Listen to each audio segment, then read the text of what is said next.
part of the Elfz Network. We are a bunch of wild and crazy Cleveland Browns fans, bringing you all the latest in Browns news. Tune in now.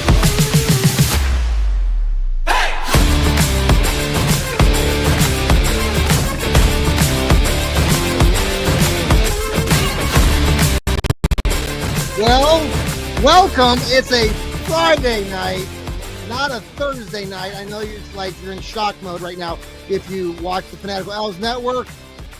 Welcome, Steve. Welcome, Sam. And welcome, Ethan, to our show tonight. Friday Night Lights. Lots of things happening in the world of sports. A lot of things happening in Cleveland. The Cavs are on TV right now. We got Notre Dame playing later right now. I think we're coming up against Indiana. And the talk of the town today is Myles Garrett of the Cleveland Browns and what he said earlier today at a press conference about his future as a Cleveland Brown. We're going to get into all of that. I'd like to just go around the room. Ethan, how are you doing this evening? Our newest contributor to the Fanatical Elfz Network and his going nuclear show, blowing up the land, right? Yeah, we got to get it right here. Come on. I know, Ethan. Oh, thank you so much for having me. It's going nuclear, full-blown coverage of the land. And that's a special tribute to Joe Woods because there was a lot of blown coverage back when I thought about that name.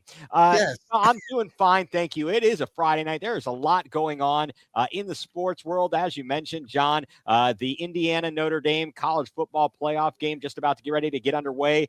First quarter has concluded at the Rocket Mortgage Fieldhouse with the Cavs on top of the Damon Lillardless Bucks 29-20. So lots of great stuff. And then the Myles Garrett comment. So lots of great things to discuss. We'll get into that in just a moment. Steve Gill, how are you doing down there in Nashville, Tennessee? Oh, I'm doing great. It's a balmy 35, feels like 26. Hey, I gotta love it. Had snow up on the plateau last night. Probably have snow up again on the plateau. By the way, those of you who don't know how Tennessee is structured, to the east of us, we have what's called the Cumberland Plateau, which is basically like the Cumberland Mountains and the Cumberland River that flows through Nashville. It's named after the Duke of Cumberland, which coincidentally of my original ancestor who came to this country, his niece married the Duke of Cumberland. So, okay. Oh my gosh. See, I go everywhere. You were just somewhere else further south, right? Weren't you just south? I was down in Florida. Wow. Meeting my newest great nephew and great niece. Oh my gosh. 13 and 14. Well, you should have stayed down there longer where it was warm. Yeah, well, when we got there, it was kind of nippy, but it was a long drive. I don't recommend it. Oh, well, what part of Florida? But it was worth it. What part of Florida? Well, we stayed at my nephew's house in Tallahassee, and then the next day we went to my brother-in-law's house in Panacea, which is on a river that's off the Gulf of Mexico. Then the next day we drove down to Tampa, where my wife grew up and where I met her when I lived there. And really, that's where her other brother Jeff. That's cool. You met your wife in Tampa. Yeah, I lived down there. I managed a record store. You've done about everything. My ex-wife moved me down there with the sole purpose of leaving me, and 6 days later, I met my current wife, and we'll have been married 39 years in February. Now that is a great way to end that. Congratulations to you and your current wife of 39 years. Current and last one I'll ever have. That's right. Sam over there in Texas, who was dealing with internet issue. He had a dead internet, but now it's back. They do have internet in Texas.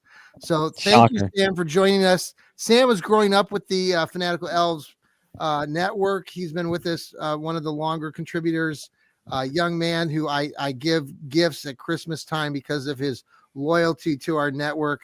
So much thanks, Sam. I think if we record it on the 26th, you will get to see I will wear the whatever John got me for the stream. So that would very good. You don't know what it is yet, right? No, I still have no idea. It's wrapped Ooh, a up the tree. surprise. I don't know what it is. It could be an ugly sweater, or it could be. Yeah, I could have got pranked, and it's like Well, those flowers that spray water at your face. It's just a I big want to one of give a those. shout out. We had our last day here at our school, and a shout out to my buddy Steven over here I work at Licking Heights, and we have this. It's funny, we have this Secret Santa thing at our school with all that. We have lots of teachers that do this, and as a guy, okay, I'll do Secret Santa, So I get my wife to help me out with getting the gifts for my other secret, who I'm giving gifts to. But anywho, my Secret Santa ended up being Steve and Steven, not you, Steve Gill, but to my surprise, No. I got a plethora of Cleveland Browns various items I was shocked. I got a tote. I got a stocking cap. I got a Cleveland sports trivia game. I'm just feeling pretty special. So shout out to all of them who participated. Thank you, Stephen, for doing all that. So, okay. Ethan, we'll start with you. We're talking Myles. I'll just, kind of set the stage here. If people are just joining us or listening to us, again, thank you for watching us here on the X, on Facebook, on Twitter. If you listen to our podcast later, you can listen to it on any platform that has podcasting, like Apple, like Spotify. Type in Fanatical Elfz Network or type in Cleveland Browns Network, and you'll see our Fanatical Elfz Network logo. So Myles is getting interviewed earlier today, and there were a variety of questions about Myles and how he's doing this season, and is coming off with little tweaks here and there. He's in his 8th season, and it got to the point toward the end of the conversation that they started asking some questions about his long-term plans. Last week, he's mentioned something about, as long as Stefanski and Barry were around, that, he was good with that. So today he basically suggested a lot of things. I'll let Ethan, Steve, and Sam kind of get into it, but he did not lock in like he would be here for the rest of his life. And I mean, he's a 29-year-old kid, and he's played 8 seasons for the Browns, so he's not going to promise anything. And I thought it was interesting, his take. I'll just say this about Myles Garrett. I think just watching him over the course of his career, I've seen him. I feel I have a lot of respect for the guy. I think at least he says the right things. I think off camera, he probably is very philosophical thinker, and I think I appreciate that a lot about him. So, Ethan, let's start with you. What was your initial take? You can go elaborate on any point that you saw today. Right. Well, first of all, I will say that there have been questions about Myles Garrett's leadership, because and it's probably because we don't hear as much from him outside of the locker room. Yeah, he probably does most of that on the inside the locker room at the facility. You had the issue with a couple last season when he rolls his Porsche, at the beginning of the season, and there's been there's just been questions. He'll have little injuries. Then he had the hitting Mason Rudolph with his own helmet in the head. Yes. That's crazy stuff. But I do respect him. I was there for that first preseason game of his as he teamed up for a big victory over the New Orleans Saints with Deshaun Kaiser at quarterback, and we thought we were all good, and not so much. But no, I think that amongst the things he said is basically look, you better listen up. First of all, I'm not going through another rebuild, so you better figure it out. Mm-hmm. Furthermore, a couple things he says is this. He talks about when the offense is struggling, the defense has to do better. If they're only putting up 17 points, we as a defense have to do, hold them to 14 points. Yes. And he's talking about alignment still. And that seems to be something, everybody being in lockstep within the building, within the organization. That's a big thing for Jimmy Haslam. Right. Talking about, so if we have alignment where this is something that is still possible in the near future, winning, going deep in the playoffs, putting a great defense out there. Yeah. Time of possession, running game, offense, getting all the guys back. And I think that would really keep my mind at rest, keep me settled. Uh-huh. What time of possession? Running game. What does that tell you? That says to me, this experiment and the all-in on that washed-up turd Deshaun Watson is not what he thinks is the future.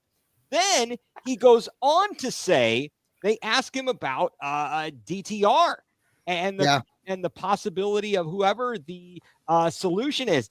Well, as uncertain as it is from the outside looking in, it's uncertain for us as well. So if DTR is the solution or someone else, it's got to be drawn out. There's got to be a plan of action and just got to know where things are going. Who didn't he mention in that answer? He did not mention Deshaun Watson.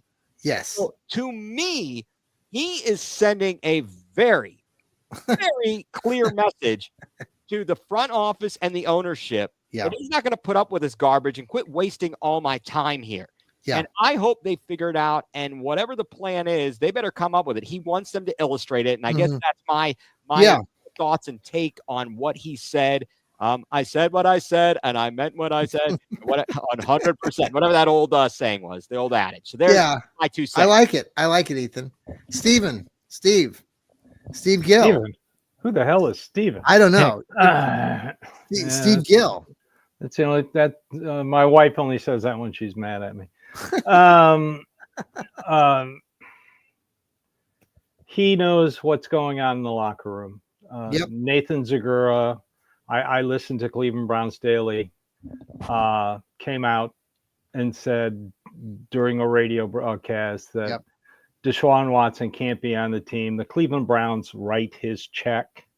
So they would have had to approve Nathan Zagura saying that Watson shouldn't be on the team. So that's of no surprise.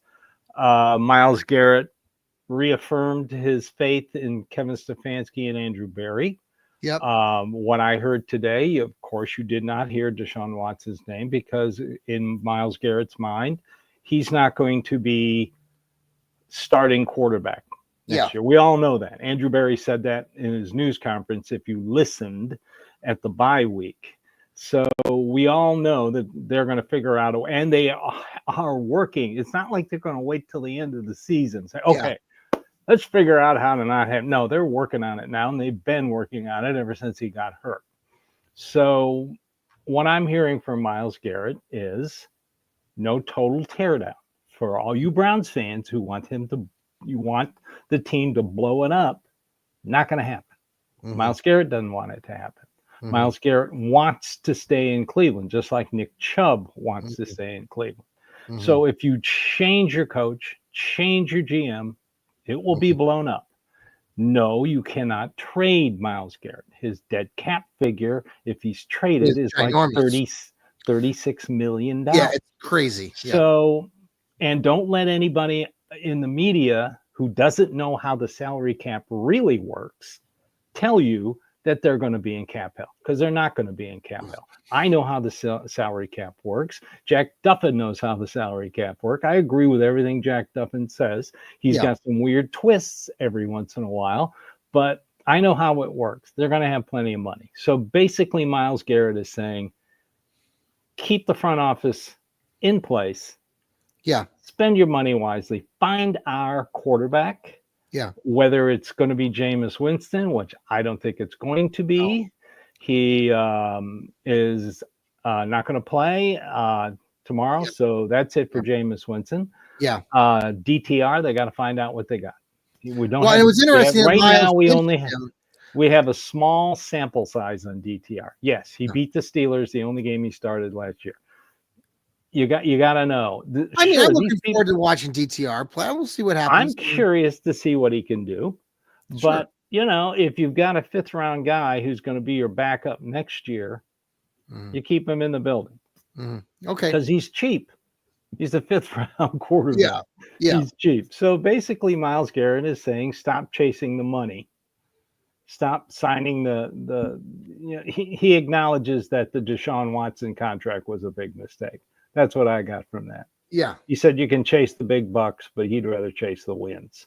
So good. That's all you need to know. Myles Garrett is a blessing. Sure. Sam, Did you hear the interview, or are you catching what we're talking about? I don't know if you saw Yeah, it. I read the what he said. It's hard as the NFL is an extremely unpredictable place. It's really hard for a singular player. Now he's very good. He has a lot of power in the organization. He can, even if he doesn't have a no trade clause, he can say, I don't want to go here or I don't want to leave. And they will listen more than they will for someone else. Sure. In the end, the NFL is a business. Teams are a business. And I do think, not Watson, Myles Garrett is going to be gone anytime soon. No, I think Myles Garrett is going to stick around for another few years. I think he is one of the heart and souls of the team. I think Nick Chubb is one of the other ones. I think people like him. He's really good. And I think he is kind of the backbone of the defense. Now, he said some not weird, but just kind of off topic, I'd say, things that didn't make complete sense. But I think he's only 29. He's got probably maybe 8 or 10 more years of good gameplay, and maybe 4 or 5 of prime game. So he's got plenty of time, and he has the ability, if he wanted to go to the highest bidder. But I think right now, I think he does want his future to be in Cleveland, though. I think he does want to stick around, regardless of if he gets less or more money. I just go back. What I caught my ear the most, and Ethan, you mentioned it first, was his comment about the run game. He slid that in there, on things that he's looking at, and time of possession and the run game. And I just think that's really interesting because he talked a lot about his teammates, especially on the defense. And obviously there are conversations going on, and not everyone is aligned, is on the same page as a team, because they were asking him, like, why did this year go so badly, or what happened from last year to this year? And they had all these high expectations at the beginning of the year, and they failed. And he admitted to that. Yeah, it'll just be interesting. I'll be anxious to see how this works over the next months, or there was a mention too about, like, somebody said, well, what if the Browns drafted like their number one quarterback? Would that? Yeah, Ethan, you wanna? John, I've got the transcript. Yeah, I know. Yeah. Hey, what's going to happen if we go out, we draft the best quarterback in the draft, and start a rookie? Are you cool with that? His response was, well, I'd have to see. And he talked about it. He doesn't want to talk in the hypothetical so much. And he said, and I guess to the part of it that said, are you cool with that? I guess he said that's the plan. But, plans change. We'd have to see if that actually happened. Yeah. Hard to hypothesize, since that hasn't happened, and we haven't had any of those conversations. I think at the end of the day, he wants a clear-cut plan. As he said it as clear as day. I want to know, illustrate for me what you're going to do. We're not tearing this stupid thing down. I'm not wasting the rest of my career like poor Joe Thomas did. Yeah. I mean, if I think all signs point to the Browns are going to have to draft a quarterback. I hope they don't reach like in the first round. Let's say they're about the 7th, 8th pick with the guys that are going back to school. I don't know how many great quarterbacks there are in this class. No, there's not a lot, right? Yeah. So it seems to me that they're going to have to get a cheap veteran. I don't know. Maybe they've been talking about it. It's kind of crazy to think it. Kirk Cousins on like a a la Russell Wilson deal. Now, didn't Kirk Cousins play under Kevin Stefanski's offense for a season? They crossed over. And when he was injured was the year that Case Keenum went on that magical run under Stefanski. But they did overlap. And then there's also a possibility, what if Aaron Rodgers was available? He's actually not playing badly. I don't like his energy, and I don't like what he's doing. But he is playing well. I'm just talking about it strictly from what does he look like out there? And he could run a Stefanski offense, and he could do it with no problem because he can read a defense. Yeah. Won't happen. Probably not. I'm just saying. Well, there's been a lot of talk this week about Kirk Cousins.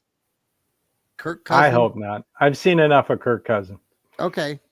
Well, but what? Unless maybe I don't know. He is injured.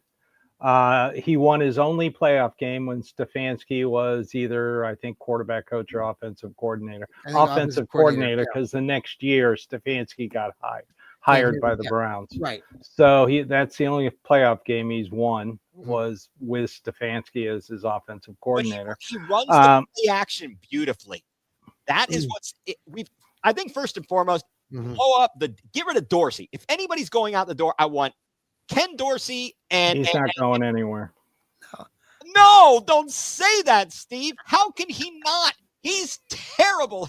Once they didn't start Deshaun Watson, and when Winston wasn't throwing interceptions, the offense kind of worked. I mean, didn't it? I mean, do we remember the games we all got excited about? Well, but I mean, the Baltimore game and the Denver game, and Steve, did the offense work? You want to run? If you want to run the ball, here's what they got to do. Okay. They got to fix the offensive line. They have one good offensive line. One. Jack Conklin. That's it. You got DeJuan Jones, who could be your potential left. Joe Bitonio could retire at any moment. Get Ethan Pothick out of there and re-sign a center. Let Luke Whippler get his red shirt season back. Yeah. If Whippler didn't get hurt, he would be your starter next year. Yeah. Zach Zinner started way too soon. He's coming off a broken leg, had no lower body strength. So you've got to get younger on the offensive line, because like I've always said, John, a healthy Nick Chubb made that offensive line. Yeah, we've talked a lot about better. that. Steve, I think Steve's way better. Yeah. But this is a deep O-line draft. If I'm picking first and we're around 7 or 8, and Brandon Graham of Michigan, the defensive tackle, is there, I scoop him. I run to the podium with a card. You damn right. They need to get younger there. Did you not see Mike Hall against Kansas City? Yeah. He played a hell of a game. Yeah. I mean, and I think Isaiah McGuire is a great compliment to Myles Garrett. Again, he played a hell of a game. So you need to get younger on the defensive line, younger on the offensive line. Yeah. Do you want to go a quarterback later? Sure. You got to find your bridge quarterback. Yeah. You're going to need one. If it's Cousins on a $1.2 million a year because he holds all the cards in Atlanta, they can say, well, we're going to trade you here. And he can say, did you read the article that I sent, the one from Yahoo, the kid who wrote about Cousins? I don't know if anybody saw that, but he's talking about, Cousins coming to Cleveland potentially, but like having to agree to come, and it could work out. I love Kirk. Here's the thing. I don't have a connection to Kirk Cousins, but Cousins is from Holland, Michigan, grew up where I went to college at Hope College. And he's a good guy. You've probably seen some of the stuff in the past. He's on social. The thing, was it last year that there was something on Netflix that came out where they fouled? Yeah, it was called The Quarterback. Yeah, The Quarterback, and he was on that. I mean, he's just a good guy, and I think he would do well with Stefanski just because of the nature of their. They're getting along great now, from what I hear. Yeah, but everybody blames all this non-running on Ken Dorsey, and everybody forgets, like I mentioned, when they made it to the Super Bowl with Cam Newton, they were number 2 in rushing yards in the NFL that year. Yes, they were. But the Bills' running offense stunk under Dorsey, and now it's much better now that he's gone. That's my And we lost the offensive line coach. We can't get me out of. Well, you weren't going to keep Bill Callahan. He's going to go work for his kid. Get me out of this shotgun nightmare. Get under center, run play action. I've seen it work. I want to see some more play action. Play action. I was, when I was in Wichita, it was always fun. There was an old friend of mine we'd sit around the table at the Browns backers in Wichita, and he would always talk about play action. Here comes play action. Well, get used to RPO this Sunday. Yeah. Okay. Yeah. And that's what you're going to get from DTR. Any final thoughts on kind of what we've been talking about? What's Sam Darnold's deal? Is he for multiple years or? No, but the way he's playing, he could ask for about $100 million contract. Yeah, and okay. get it I was right just now. saying because I still think the Vikings probably are going to start their rookie and next year. But there's two good quarterbacks in the draft. That's Cam Ward. Personally, that's Cam Ward out of Miami, and you got Shedeur Sanders out of Colorado. Shedeur Sanders is good. I'm worried what's going to happen when he leaves Deion Sanders' kind of realm and goes into the NFL. I don't think he's going to be bad, but I do think that there is going to be a potential fall off where he goes from being in an offense that's very directed towards Robert him to Griffith maybe one that's a III. little different. And then Cam Ward out of Miami, I think he is a good quarterback. I don't think he's going to be the greatest, but I think he could be okay. And he's Jameis Winston, but still in college. yeah. But and then for the offensive line is going to be the one you can't run if you don't have an offensive line. I think that is very important. I think we need to fix the offensive line. I still say, what about you some take good your tight ends six with David Njoku? Get another. Well, we've got Akins and stuff right now, but maybe look to get a good tight end somewhere in the draft.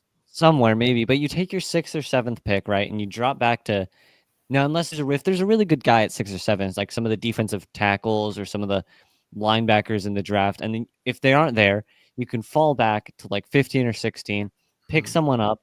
You can get a 2nd round pick with that kind of high of a tier, probably a good veteran offensive lineman with that as well, and then you can just fall back and take as many picks as you can this year and just get a rookie roster of like 9 or 10 guys.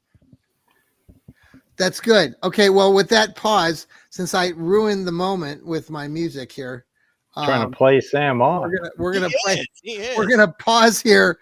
This is the Fanatical Elfz Show on a Friday night. We'll be right back. Thanks for joining us here on the Fanatical Elfz Show, Friday night edition. If you have a comment or a question or want to, if you're watching us right now live on the X or on Facebook or YouTube, please reach out to us. I know we have some fans out there. I know coming up very shortly in about a half hour, Lou Marconi and Sherry will be, the Browns fangirl, will be doing the Burning River Browns talk. So this is a double whammy night here on the Fanatical Elfz, a double 1-2 punch. Of course, when I tried to put that out there earlier today, I did a 1-2 push, not a punch. What an idiot Johnny Cleveland is. I'm sure Ethan, you probably saw it. I didn't see it until about 10 minutes ago. And I'm like, oh my God. I knew what you meant though. Well, thank you. I had the boxer there, with the 1-2 punch, it wasn't Rocky, but I'm happy it's Friday night. I'm on my Christmas break now. I'm a school educator, so I get the next couple of weeks off because teachers are lazy and we don't do jack squat, right? So we have our summers off, la da da da da. But okay.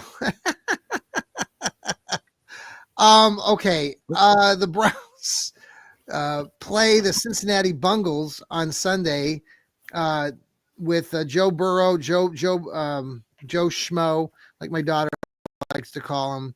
Joe Schmo. And the whole gang down there. T. Higgins, Chase, Jamar Chase. Is it Jamar Chase? Yes. Yeah, an idiot. Looking forward to maybe, but a damn good wide receiver. I don't care. He's a moron. He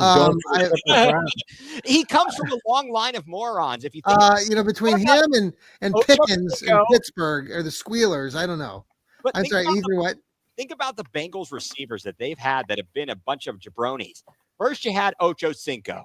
Then you had that's true. Ushman Zada. You had AJ Green. They all kicked our butts. I liked AJ Green. He was. I'm just talking about personality types. That's what I'm getting at. I just think he's Pac-Man Jones. Oh, yeah, no. Who could forget him? He's a defensive back. Well, who could forget? Let's see. Who is the dirty linebacker that hurt all the Steelers players and like broke Brown? Trying to think who that was. I can't. I should know his name, but I can't remember it off the top of my head. I mean, we say the Bungles, but the fact of the matter is, they're less dysfunctional than we are. The only difference. Oh, come on now, Ethan. They're still the Bungles.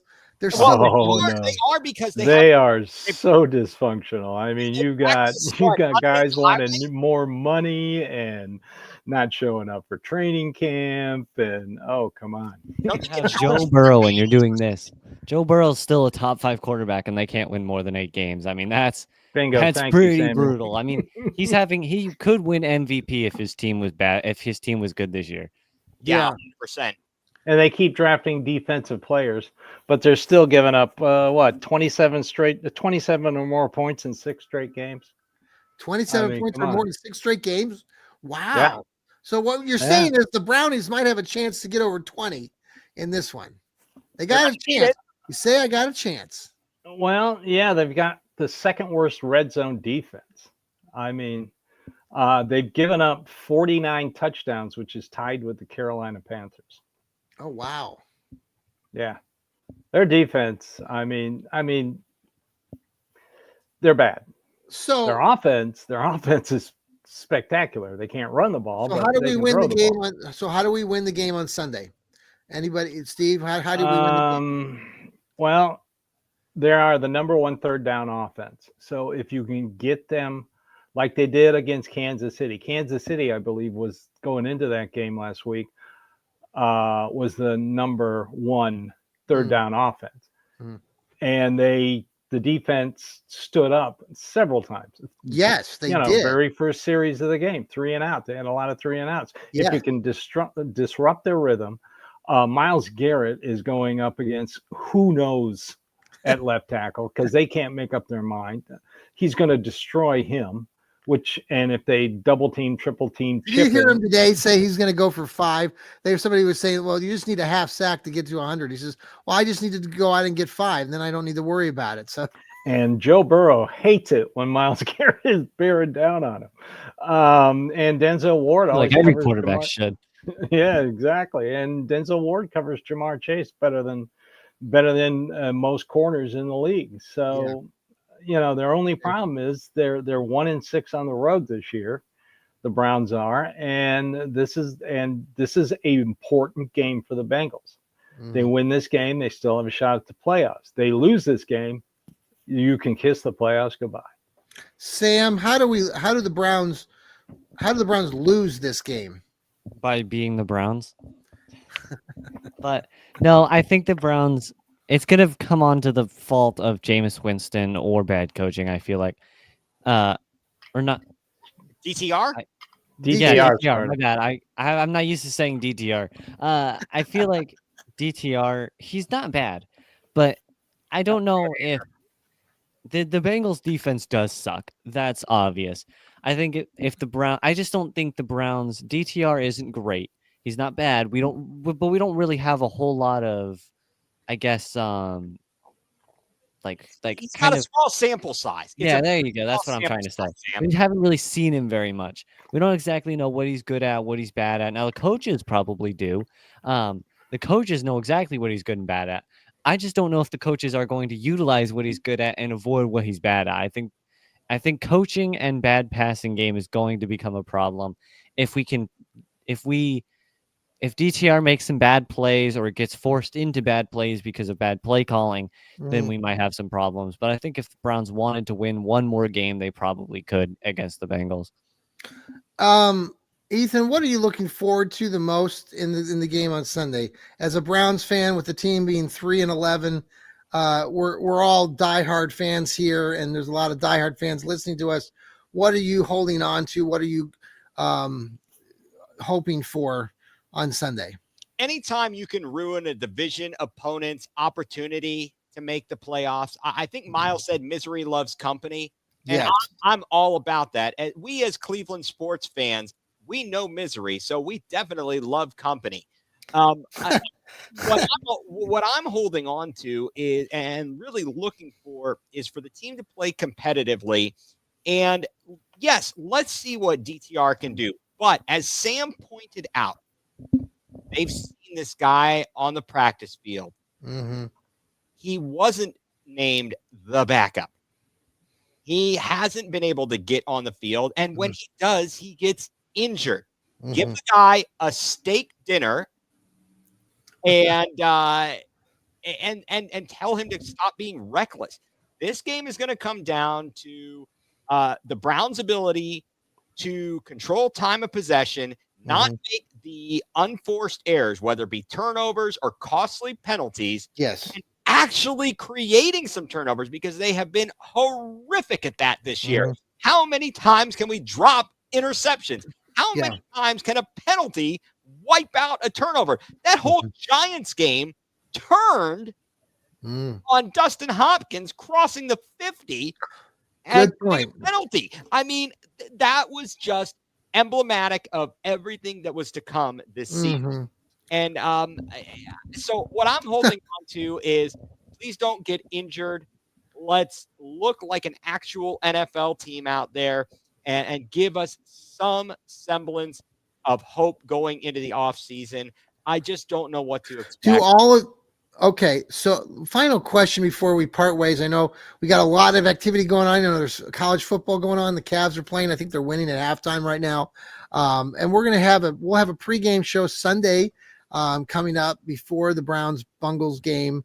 So some of us will be back on that, the pregame show. And we'll of course, have postgame coverage. Stefanski, I want to come back to Stefanski and Barry one last time. I know I love this topic, but they're 3-11. Okay, and there's different people that have different takes on this. People who are proponents of Kevin and Barry talk about Kevin being 2-time coach of the year, all this stuff. But on the people that are pointing out flaws with Stefanski have noted that Stefanski has the last 2 years, for example, his team leads the league in pre-snap penalties. And they talk about, like somebody mentioned, the turnovers. Not creating, turnovers and such. So again, is that should we be blaming Stefanski? Is that more or more the players for not executing? And how much are you putting blame on Stefanski? And is there any? I guess the final thought here: is there any risk? And I want your assessment just before we leave, that Stefanski and Barry don't come back next season. Or is that a foregone conclusion and we should lock in to these two guys coming back? Steve, let's start with you. I've told you what I've heard. And I've explained, been on the internet since 1992, made a lot of friends, and these friends tell me things, and I have a friend who knows what's going on in that front office. They're not going anywhere. Jimmy Haslam's going to go with consistency. Why do you want to rebuild? I mean, what former Browns coaches has gotten another job? Right. I'm pointing out the flaws, though. Jackson how do you answer, Steve? Where is Rod Chudzinski right now? None of these guys are burning up the league. Let's what about the penalties? Haslam wants pre-snap penalties. The penalties. Okay, let's see now. What was their biggest injury problem last year? Okay. The offensive line. When you're playing your number 6 and your number 5 tackles, you have pre-snap penalties. Kansas City had a left tackle who started the season who led the league in lining up too far back. Yeah. And he still does it to this day. But Andy Reid is forced to play him because he doesn't have another tackle. Jermaine Infetti is tackle number 6 this year. So come on.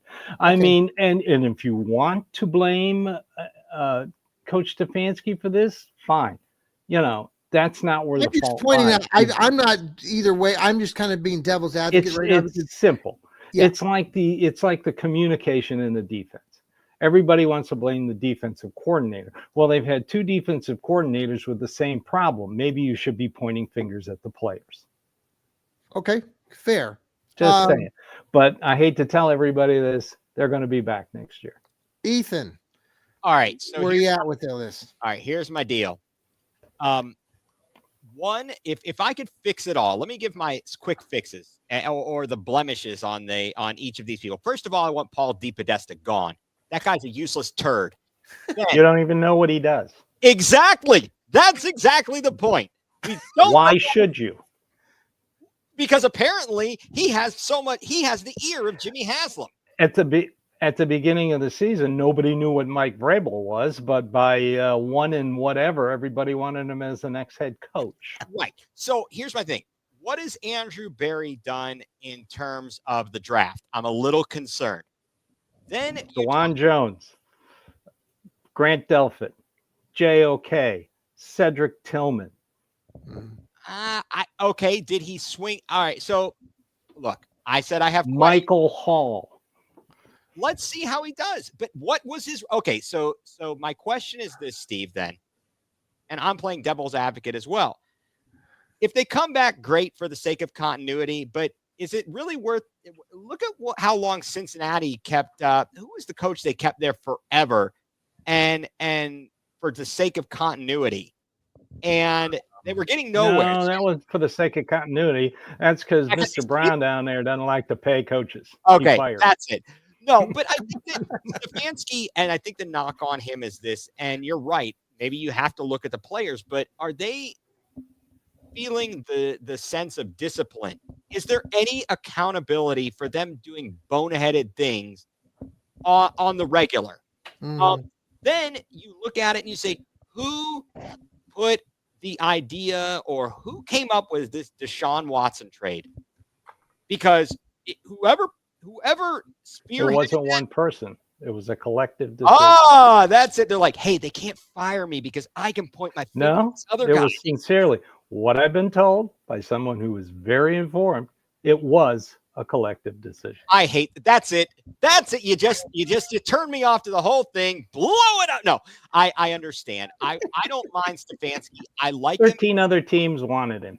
4 teams wanted to pay him. Right. I understand. And I like Stefanski actually as the coach. I like him as a play caller. I think his offense works with the right quarterback. We obviously don't have that. Yeah. We are in a world of hurt because of the lost draft picks, because we put everything in. We went all in and we lost. We busted on Deshaun Watson. 3 years right now, right? I mean, we've gone 3 years. Yes. Wait, Andrew Berry found Joe Flacco last year, didn't he? It wasn't hard to find him. He was waiting on his couch. Yeah, but nobody else was ringing him on the phone. Andrew Berry said, "Let's give this guy a shot." I think Steve kind of worked out a little bit, didn't it? Steve, I think what Ethan is pointing. I mean, I think just playing devil's advocate here and just speaking as a frustrated Browns fan. I'm not saying we're feeling this, but just generally speaking, I'm saying what I sense is that you've got these two guys who we all like. Stefanski and Berry, they're not likable dudes, but we're 3-11. Their teams are 3-11. This is the third time we're going to be sub 500. And if this thing starts south early next year, for God's sakes, man, get rid of them. I mean, that's what's going to happen. If they're 3-11 next year, they're gone. They're not going to get the 3-11. For God's sakes, if they're 1-4, 1-5, get rid of them. No, you can't do that. Oh, yes, you've got to. This fan base is going to already coming unglued. I mean, fans are not buying season tickets.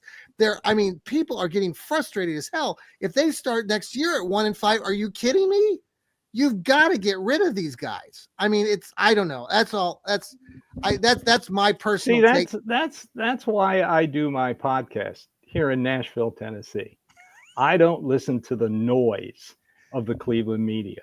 The Cleveland fans up there, they listen to this garbage. Steve, 1-5. And they believe it. You had some girl on, a 92.4 who could have just said, I know nothing about the salary cap, and I don't need to tell you that is demanding they trade Myles Garrett because they can save money.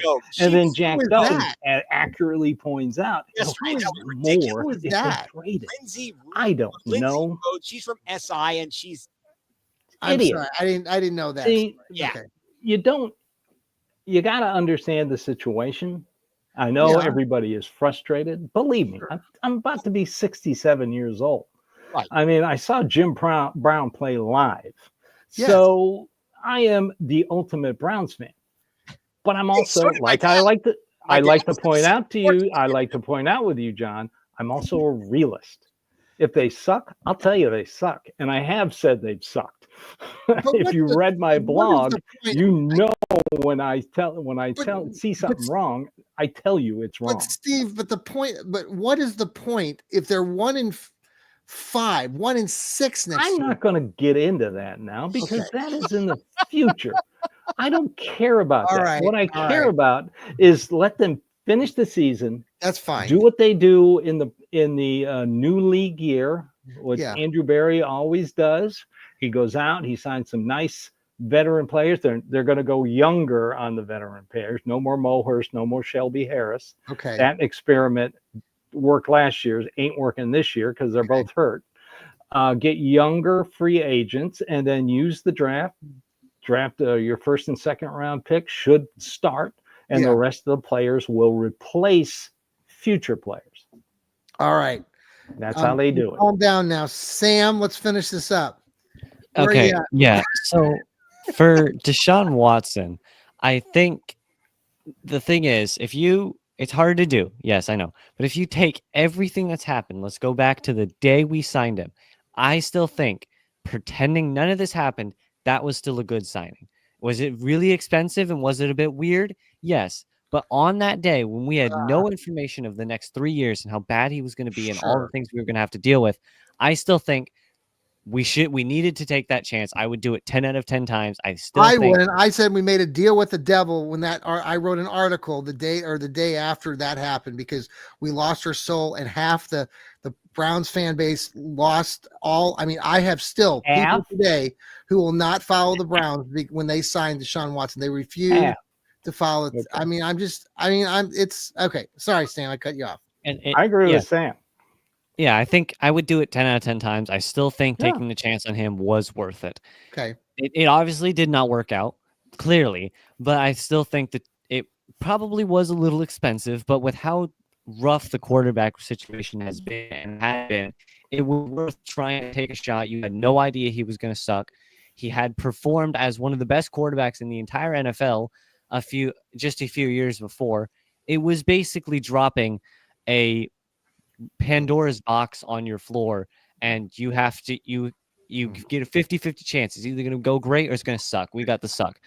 And they're not going to get rid of Barry. They're not going to get rid of Stefanski this year. I don't think they'll do it in the offseason. The thing is, they had a good season last year.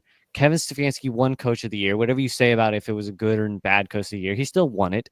You don't fire your coach immediately after winning Coach of the Year.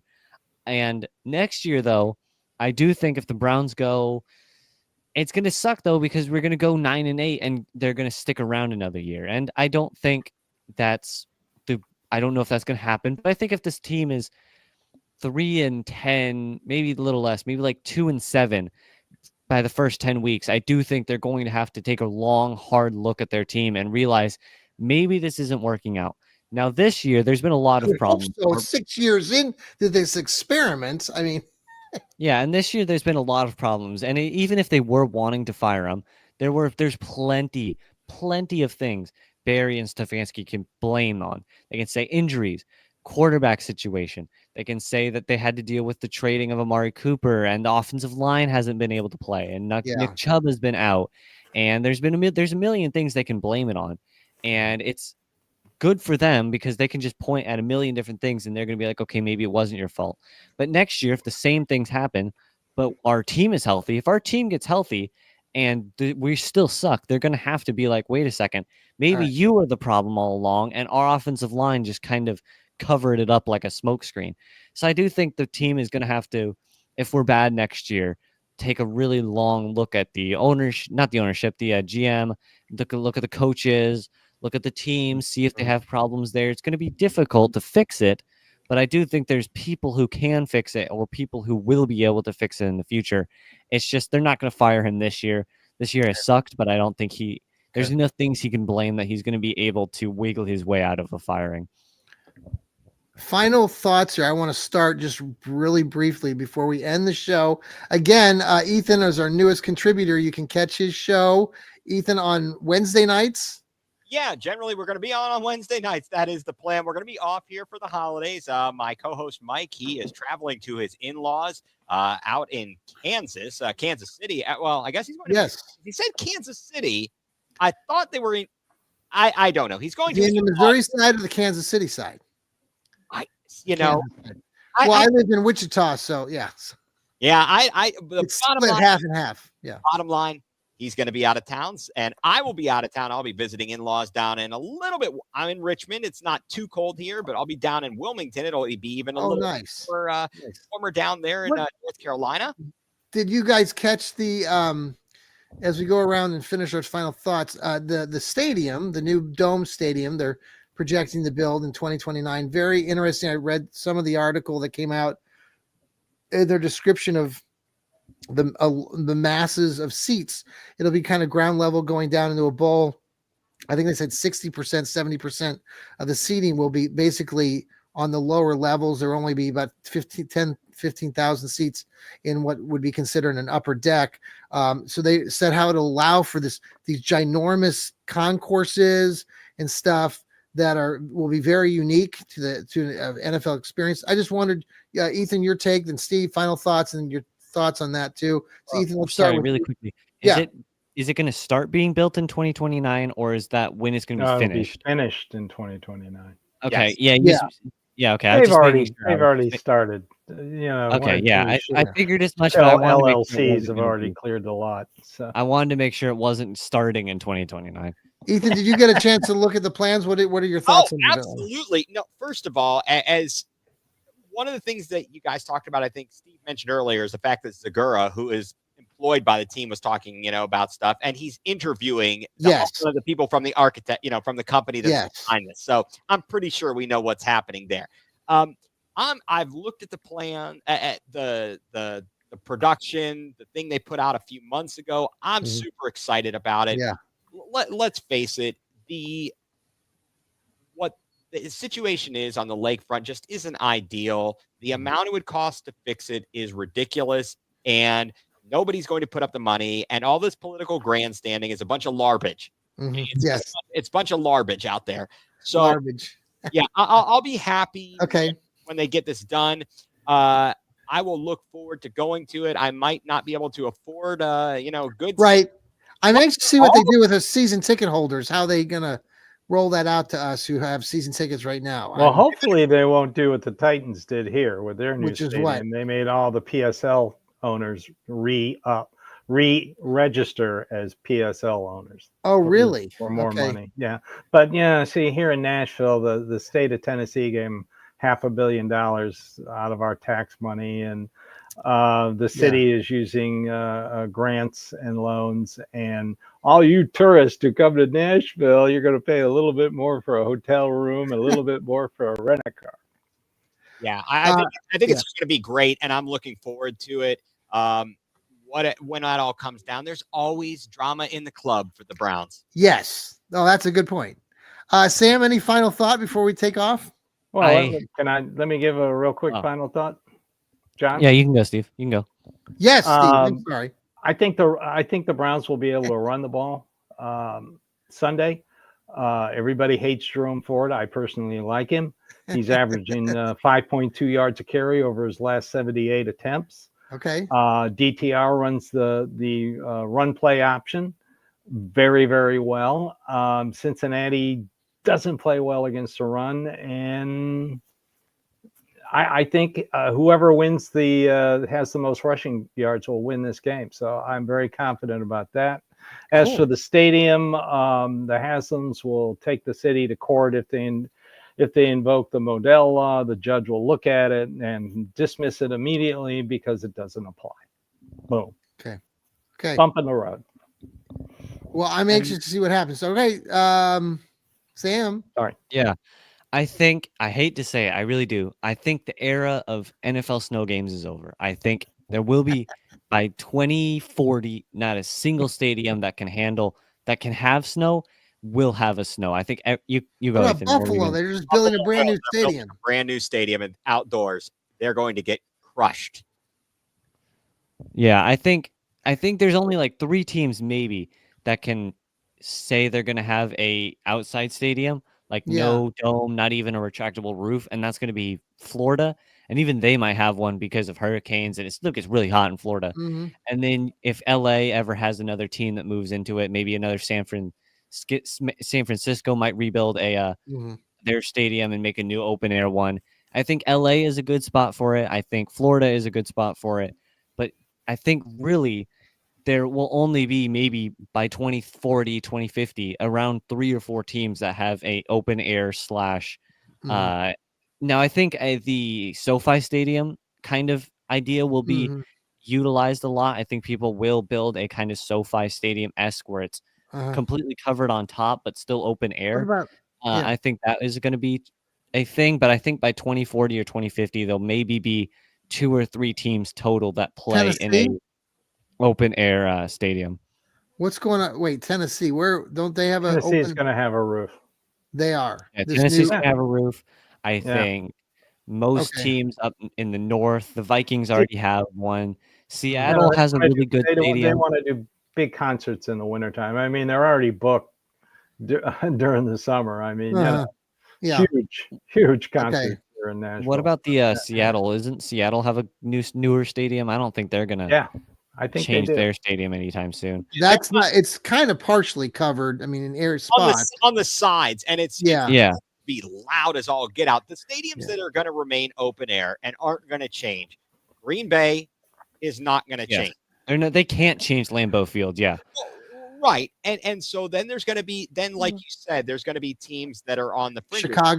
Chicago, they want to build. Who knows what's going on there? They got as many problems there as we've got here. In Cleveland. Yeah. Talking about like Foxborough. That's probably going to stay that. I don't know when they're going to build something new in some of those places because those stadiums aren't that old. Yeah. But I hear you. I hear you, Sam. Okay. The same thing. Yeah. Like Yankee Stadium, if you're never going to turn Yankee Stadium into a domed stadium, or you're never going to turn the Red Sox Stadium into a dome. Anyway, yeah. Gotcha. You can't do that to some of these. So I think Lambeau Field, I think Lambeau Field will never change. I think people will be quite angry if they start trying to mess with Lambeau. But I think mostly there will only be 4 or 5-ish teams that'll play in a fully open air, not like the SoFi kind of thing, a fully open air stadium. Most of them will be placed in either LA or in a really old type of stadium that's in that was around in the 10s and 20s of the 1900s. Well, Kansas City will remain because the voters turned down the money to build a dome. Yeah. Interesting. Okay. Overwhelmingly. That's interesting. Huh. People like their stadiums. Yeah. I think the famous stadiums people do. People like some people don't. Well, Arrowhead, I was a season ticket holder at Arrowhead for about 3 years when I was younger because I lived out there. And that's an interesting spot. Folks, thank you so much, guys. Thank you so much for being here. Dog Pound South podcast. Steve Gill will have that on Monday after the game. Browns Breakdowns with Sam will be coming to you very soon. We got Ethan again with his new show. Tell me again so I don't screw it up. It's all good. Going nuclear. Nuclear, full-blown coverage of the land. Thanks, guys. Really appreciate you being here. Thank you again for tuning in to the Fanatical Elfz Network, part of Fans First Sports Network. Follow us here on YouTube, the X, Facebook. Download us on Apple, Spotify, anywhere you can listen to good podcasting. Thanks again, everybody. Happy Friday night. Go Bucks tomorrow night as they play the Tennessee Volunteers. Tonight, Notre Dame. Take Tennessee lightly. They're a very good football. Oh, I know they are. Boy, this city, I live in Columbus, and it's going to be interesting if and when they lose. I'm not a big Ryan Day fan. So, guys, take care. Go Browns. Go Browns. Go Browns. Browns. Here we go, Brownies. Here we go.